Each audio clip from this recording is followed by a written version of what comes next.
everybody. And their next speaker is recording Tim in Bird. progress. Our next speaker is Tim Bird, who is the Preludic Area Manager for South of England.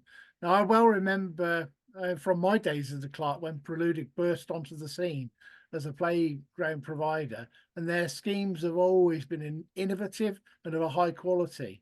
So it's a great pleasure for me to introduce Tim Bird, who is going to talk about 6 great ways to engage your community in playground design. Thank you. Hello, everybody, and thank you for those kind words. Can everyone hear me okay? Yeah. Fantastic. We can, yeah.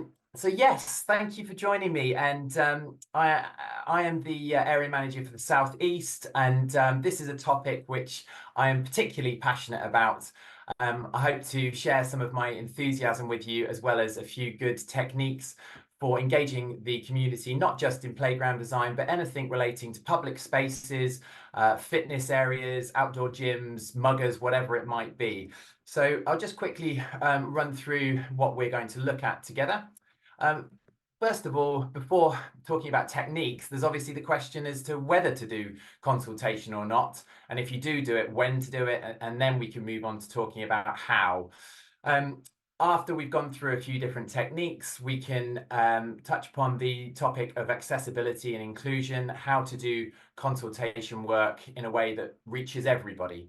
I'll then share a couple of examples of projects that we've worked on when we have done consultation work, and it has resulted in an outcome that is very different to what might have happened otherwise had the councils not done consultation work.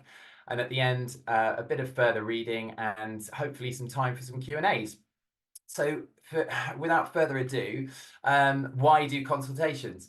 I think it is worth acknowledging off the bat that there's lots of reasons not to do them. There's a lot of councils that bypass this phase, and sometimes it comes down to the amount of time it takes, the amount of effort. Councils sometimes might be a bit wary of projects being derailed, and they're very often wary of public backlash and potentially coming up against some opposition. So we understand why councils don't do consultation. However, the reasons to do consultation arguably outweigh those. So first of all, it is public money, and it's a great opportunity for councils to demonstrate how they operate democratically and to say, hey, we listen, your input is important to us. So that's an obvious one. I think ultimately the success of a project will be determined on the number of people who use the equipment and how regularly they use it. So if you're going to invest tens of thousands of pounds, potentially hundreds, on a project, you want good return on investment. So you want to know that it's going to meet people's needs. And there's only one way to find out those needs, and that's to ask people. I also think it's a really good stage, an opportunity to find out people's problems and objections in advance. So 99 times out of 100 that we have run consultations, something has popped up where we have gone, wow, that's a bit of a red flag. That's so useful to know that at this stage before it's too late. So you find out all of those problems. It might be fears about noise, vandalism, maintenance. Will there be a fence to keep dogs out? Is it going to be built in a sustainable way? So on and so forth. And you can integrate all of that feedback into your design specification and then bring out the best in all of the bidders. We will respond to those issues while there is still time. I think it's also a very good opportunity to find out about people's special needs. You can either do that in a very kind of broad way and say, tell us about your special needs, or you can get quite granular and say, for example, in a survey monkey, which of these special needs apply to you? And then you get this lovely massive data afterwards, and you can see the number of people who have mobility issues or who might have autism. And again, you share that with the bidders, and we can then address those needs in our designs. Consultations create excitement. Of course they do. Hey, this is coming to a park near you. I think national news and international news can be quite depressing at times, and people need things on the horizon to look forward to. And really, you know, why would you miss that opportunity to get people excited and get them involved? I think it's also worth pointing out that their involvement from a young age in any decision making about what goes on and what gets constructed and developed on their doorstep will instill a sense of ownership. And I don't necessarily have figures to back this up, but the theory is that that might just help some people feel a little bit more protective of that space and might have a positive impact in terms of reducing vandalism and antisocial behavior. So we'd like to think that, people will care about a space that they've effectively designed themselves. So hopefully by now I've convinced you that it's a good idea to do consultation. The question then is, when do you do it? Do you do it early doors and you do it, before you've put your specification together and your tender documentation, or do you put your tender out and then you do it afterwards and you have all of these submissions that you then take to the public and say, here are 3 designs, which do you prefer, A, B, or C? So in my humble opinion, and I think this is the opinion of my colleagues as well, the after approach has some real kind of drawbacks. And in our opinion, it's always best to do it early in the process. If you do it late, essentially, it becomes a pretty picture competition whereby lots of people will simply vote for what looks kind of jazziest on a page, and that might not bring out the best in bidders because they play the game. They will potentially augment the size of certain pieces of equipment. They might make their board look like there's going to be 2 towers, but there's actually only 1. There will be colors in there, vibrant colors that won't actually be in the final installation. It's kind of it doesn't bring out the best. I think arguably if you do it nice and early, you can get lots of input from people while there is still time for that feedback to be acted upon in a meaningful way. Sometimes by the stage that you've put your tender out and people are voting, they say, well, I don't want any of them, that none of them reflect my needs. So early on is much better. And I think once you have received the designs, you are then the experts to judge which one met your brief best.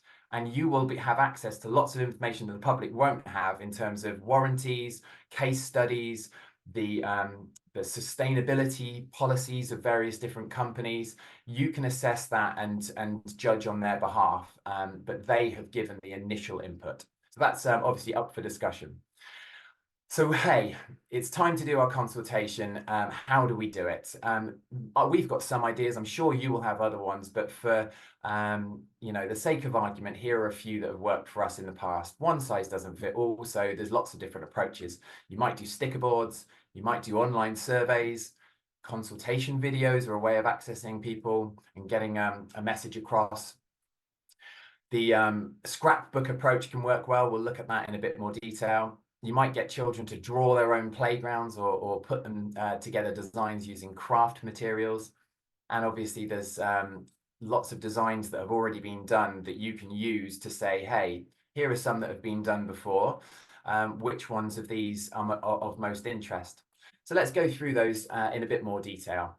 The sticker board approach, as you can see, there's some lovely visuals there, which we can print up on big boards, and then we can get kids or even parents to come along and put stickers on their favorite items. And this is a particularly engaging approach because you're accessing the target users. It's very visual, it's very interactive. You can hear their feedback and ask them questions. Why do you like that? Is there anything that's not on the boards that you would like to see? It's a really fun activity, and it's quite sort of resource light from your perspective because the play companies have already got all of these boards ready to go. So you can lean on us and we can assist with that process. It's not all on you to do the hard work. We can do it. The only negative side about this is that you only access one group of people who happen to be free and available at a particular point in time. So we always recommend backing it up with an online survey. You might host it, or we might host it on SurveyMonkey, for example. And it's a great way of making sure that you get a balance between lots of quantitative and qualitative data that you can then spend a bit of time dissecting afterwards. Generally, we keep our surveys nice and short, very visual. We ask questions about people's special needs and then their preferred types of play, or it might be different types of gym equipment. Would you use a cross trainer? Would you use a bike? Would you use resistance gym equipment? And then you can see next to that a big spike or not, and it helps you to go, right, well, let's put that in the design specification or not, as the case may be.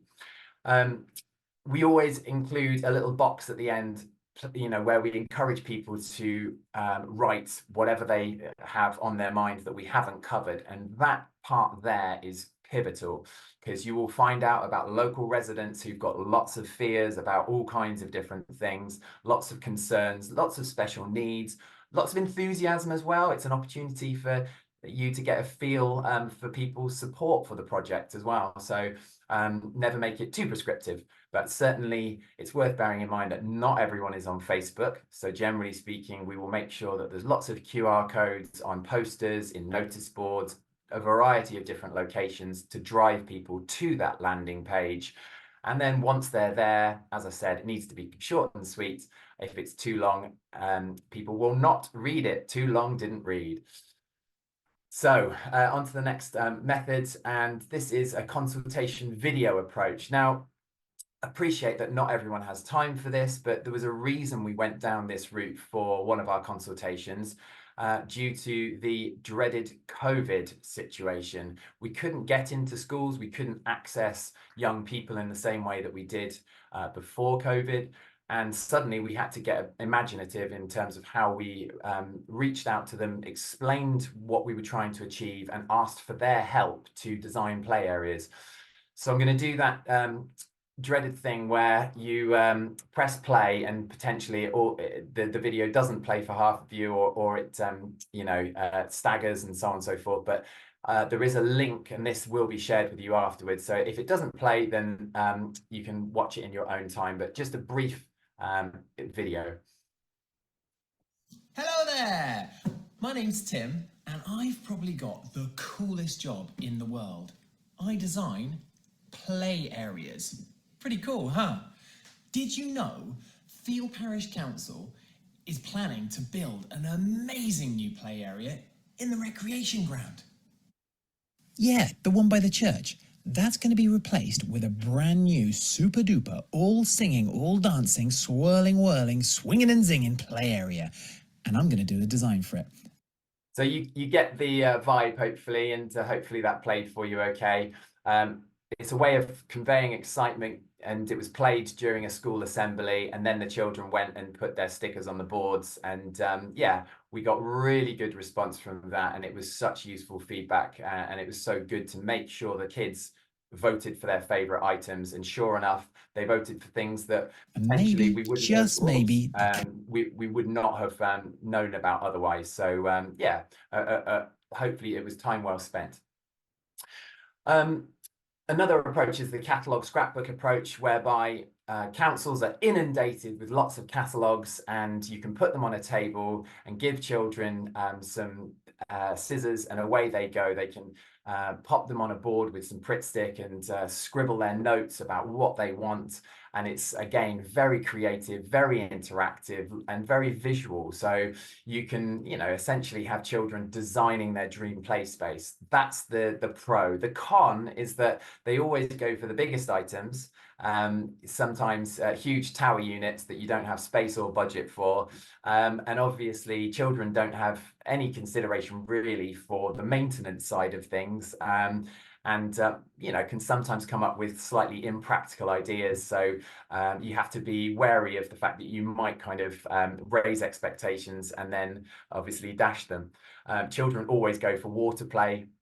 trampolines, in-ground roundabouts, lots of the items that councils don't always want to have to manage. But yeah, it's also worth bearing in mind that they're choosing from lots of different catalogues.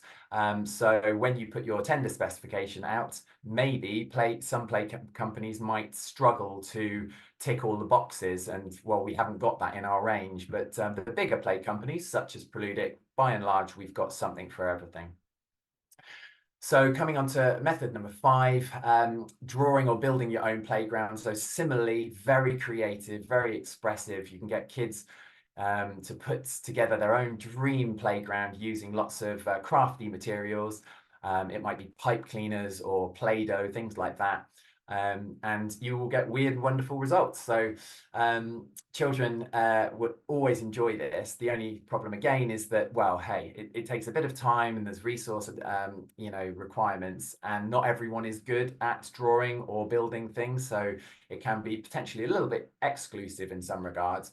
And then once they've come up with these weird and wonderful designs, not every play company is able to deliver on them. So yeah, just need to be wary of that.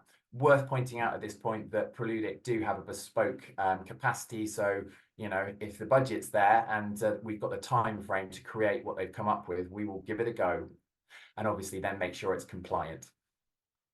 The final method that I'm going to suggest is, here's one we've made earlier. So we and other play companies have got in our data bank literally thousands of designs, ones that we have been doing for over 20 years. So we can trawl through our designs and find ones which look similar to your space, and then put together a range of them for you to use with your community and say, well, which ones of these do you like most? So we might put together ones with different color schemes, with different material palettes, potentially different theming, different shapes, different sizes. There's all kinds of ways of varying it. So you get lots of feedback, and you can then base your design kind of requests on people's preferences. The only drawback to this side of things is that those boards will not necessarily look 100% like your play area or like your gym area, your fitness area. So it requires a little bit of imagination on the part of your community to kind of picture them in situ. But certainly we've got those boards, lean on us. We can easily print them up. Sometimes it can be done within a week. We can get boards out with your name on them. So we'll rebadge them, and then away you go. So hopefully they are some, useful ideas as to how to engage the community. And it's worth just taking a moment to say, well, who are we going to reach? Online, we can reach lots of people. Going into a school, we can reach lots of people. But there's always that kind of question mark. Have we actually had access to everyone? Has everyone been listened to? So my thought here is that, if you feel that you have not got a true representative, feedback from absolutely everyone, including people with special needs, it sometimes requires a little bit more effort to proactively go out and reach those certain demographics and those users who have not expressed their needs. It might involve, for example, going into a SEND school and talking with either the young people there or their helpers, their carers, and some of them might be non-verbal, for example, so you find other ways of engaging them. I would, just be wary of doing an event, for example, where you think you've got, advertised it well, but actually, you didn't really go out and find everybody who needs to voice their opinion. So just very quickly, I'd like to share a couple of examples with you of occasions when tenders have come out and we've probed a little bit and realized that the specification was not necessarily based on any specific requests. It was more a kind of an assumption as to what people might like. We've then collaborated on consultation work, and what's come out of it has been very different to the initial tender specification that's come out. So one example was Thiel Parish Council. They put out a tender for a mugger, and yes, we can provide you with a quote for a mugger, absolutely no problem. But during the needs analysis stage of the site meeting, I have a habit of asking quite sort of difficult probing questions and playing devil's advocate. I did sort of challenge them a little bit and say, well, how do you know this is what people want? And it transpired that, yes, there hadn't been any consultation, and potentially it was due to a lack of time or resource. And I said, well, let me help you with this. We can do a consultation, pause the tender for a moment, and then go back out to everybody and say, actually, this is what people want. So people did confirm that they wanted a ballpark space, a kind of for ball sports, such as basketball and football, but they wanted a lot of other things besides, and the council were able to accommodate those wishes with their budget and the space. So there were some gym items included. Some bicycles that you can sit on opposite a friend and have a natter, some seating, calisthenics area, some horizontal bars, plus the mugger area. And the mugger area was designed in such a way that it was more inviting than your average mugger. By dropping the fencing, we were able to make it, feel less like a cage, and, hopefully it's more appealing to demographics who are not comfortable being in that environment and might feel a little bit enclosed. So that's the concept, and that is what it looks like in the ground. It's worth pointing out that when it comes to muggers, there's a lot of research to say that teen girls do not feel particularly comfortable in those spaces very often. So rather than put out a standard kind of mugger request with 3-meter fencing, it's worth considering how you can open up those spaces. And this is another design that came with that kind of thought process in mind, and really kind of took on board all of the feedback that we've had previously from consultations, but also from the work of Make Space for Girls, who I'm sure a lot of you are already familiar with. That is a charity, an advocacy group who campaign for equitable use of public spaces and making spaces a lot more friendly and welcoming for teenage girls. So this tender here, or this design in response to a tender specification, came about again from consultation work, where the initial request was for a mugger. We challenged that a little bit in a friendly way, and said, could we do some consultation work to find out people's opinions on that? And then it did transpire that people had their reservations about this big kind of massive imposing caged area. And then the council took on board everybody's feedback about a number of different activities and concerns, put out a tender specifications saying, please, we do not want a enclosed space. We'd like it to be open. And that is what we came back with. So consultees requested a ninja trail. You can see that to the right, and vibrant floor markings. There was a request for calisthenics, horizontal bars, a netball hoop with markings, and then a mugger space that did not have huge 3-meter fences. And that's the result of that, a much more imaginative and welcoming use of a large area of tarmac. And it's worth also pointing out that there's lots of different demographics all exercising alongside one another. So the theory there is that it's going to be a bit more self-policing. It's not just teen boys who are there. It's going to be mums, dads, neighbours, all using the same space, young and old. And it truly is a kind of inclusive and welcoming community space.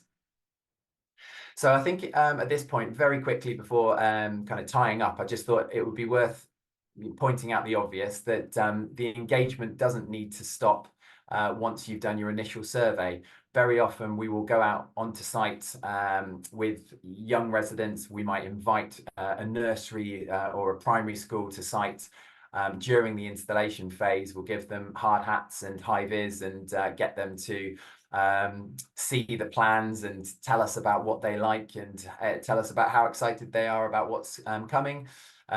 So very recently I did a quiz as well with some students from a local school. So these students here are design and engineering students, and I was able to kind of share lots of information with them about the stuff that you don't normally see that goes on underground in terms of prelims, foundation work, concrete, different types of metal galvanization, all these kind of things.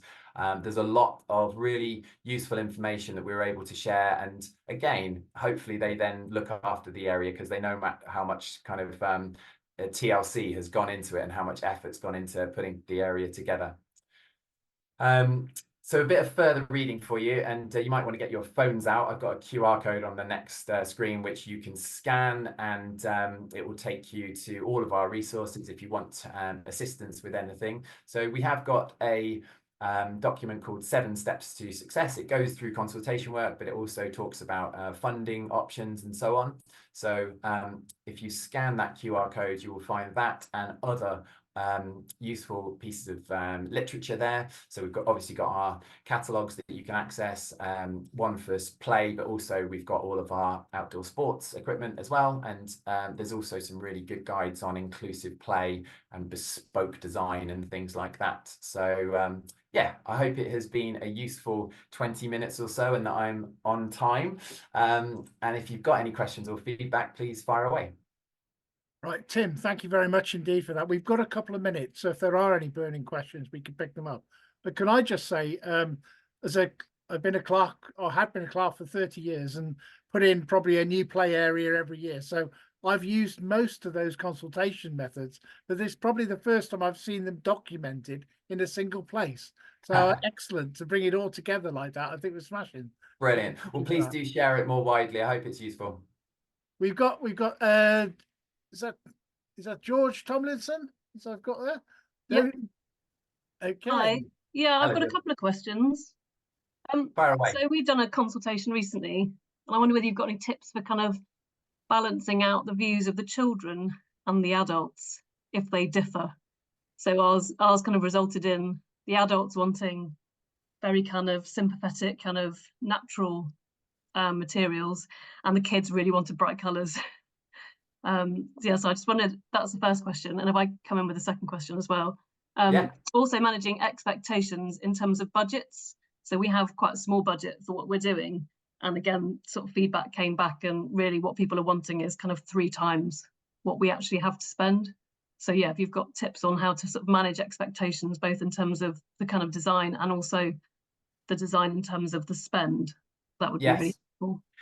Oh yes, I've come across that many times where the parents very often say, oh, we don't want anything too gaudy or anything that stands out, anything that looks horrific. And then the kids will all say that they want bright and colourful and so on.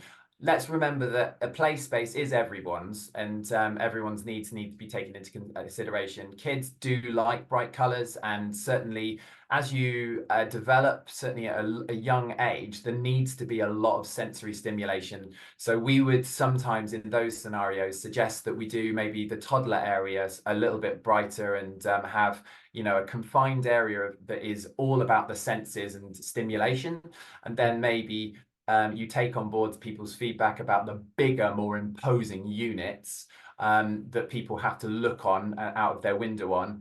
Potentially they'll be looking at those for anywhere around, you know, 30 years if it's built well. So it needs to be something that they feel positive about, that it doesn't depress them to look out on a massive steel or whatever it might be. And we have got lots of different color palettes and material palettes where we can take on board that feedback and make sure it's done in a kind of respectful way.